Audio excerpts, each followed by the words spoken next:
Oke, selamat datang di tengah riuhnya dunia cryptocurrency yang ampun, kadang bikin pusing. Gimana sih caranya kita bisa tetap berpikir jernih? Nah, pembahasan kita kali ini bukan soal nebak-nebak harga, tapi soal gimana caranya kita membangun semacam kompas mental. Yuk kita mulai. Coba deh, pernah nggak sih ngerasa kayak, aduh pusing banget sama semua berita, postingan, pendapat soal kripto yang kayaknya datang dari semua arah. Yang satu bilang bakal ke bulan, yang satu bilang bakal anjlok, bikin capek kan? Kalau kalian ngerasa gitu, tenang, kalian nggak sendirian kok. Rasa bingung ini tuh wajar banget. Dan jujur aja, ini bukan kebetulan.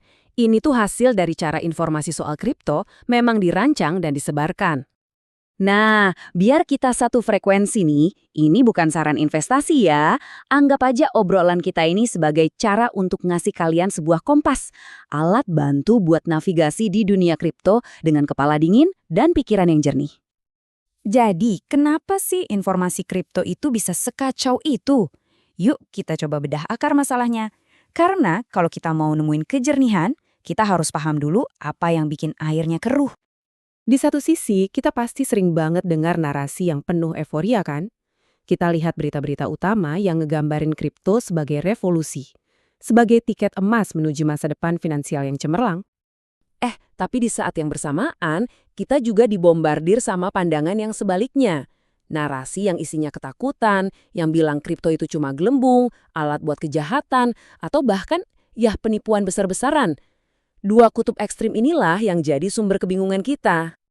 Terus gimana caranya kita keluar dari perang narasi ini? Caranya adalah dengan jadi detektif informasi. Kita mulai dengan melacak sumber biasnya. Siapa yang ngomong dan apa maunya. Kenapa sih informasinya bisa jadi bias banget? Nah, ini yang perlu kita ingat. Bias itu nggak selalu artinya bohong loh. Seringkali, bias itu adalah kebenaran yang disajikan cuma dari satu sudut pandang aja buat ngejar tujuan tertentu. Setidaknya ada 4 sumber bias utama yang perlu kita waspadai. Pertama, jelas kepentingan ekonomi. Orang cenderung mempromosikan apa yang mereka punya. Kedua, media dan algoritma. Judul yang heboh itu lebih laku, lebih banyak dapat klik. Ketiga, gema komunitas. Kita jadi cenderung dengerin hal yang kita mau dengar aja, diulang-ulang terus di lingkungan kita. Dan yang keempat, literasi yang masih rendah. Kalau pemahaman dasarnya kurang, kita jadi gampang banget kemakan narasi yang terlalu disederhanakan. 4 hal ini kalau digabung, wah jadilah badai informasi. Oke, kita udah tahu nih sumber masalahnya. Sekarang, alat pertama buat melindungi diri kita. Belajar ngebedain mana yang beneran edukasi, mana yang cuma promosi. Keduanya sekilas bisa milik, tapi tujuannya beda jauh. Bedanya tuh kelihatan banget kalau kita jeli. Konten edukasi itu tujuannya supaya kita bisa berpikir mandiri. Fokusnya seimbang, dia ngebahas konsepnya tapi juga resikonya. Nadanya pun cenderung netral. Nah, sebaliknya, promosi itu tujuannya nyuruh kita buat bertindak. Biasanya sih sekarang juga. Fokusnya cuma ke untung dan hasil. Nadanya emosional dan mendesak.